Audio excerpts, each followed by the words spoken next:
మీలో ఎవరైనా అయ్యా నేను చాలా భక్తిగా బ్రతుకుతున్నా, ఎందుకో దేవుడు నన్ను ఆశీర్వదించలేదయ్యా, నేను చిన్నప్పటి నుంచి దేవుడు దేవుడు అని పిచ్చి ప్రేమతో బ్రతికా, ఏనాడో మందిరానికి రానోడికి ఉద్యోగం వచ్చిందయ్యా, దేవుడు దేవుడు అని పరిగెత్తిన నా బ్రతుకులో ఉద్యోగం కాదు కదా, 30 సంవత్సరాల వయసులో కూడా అమ్మా నాన్నల కష్టాధ్యత మీద బ్రతుకుతున్నానయ్యా, నా భక్తి ఏమైపోయింది, నా విశ్వాసం ఏమైపోయింది, ఎంత పవిత్రంగా బ్రతికితే దేవుడు నన్ను ఆశీర్వదించలేదే.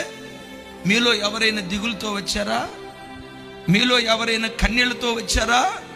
మీలో ఎవరైనా వేదనలతో వచ్చారా?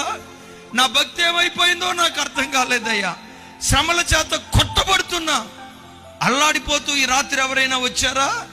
శ్రమల మధ్యలో సువర్ణంలాగా దేవుని కొరకు నువ్వు నిలవబడు, ఎంత కాల్చబడతావో అంత ఘనమైన దానిగా దేవుడు నిన్ను నిలవబెడతాడు.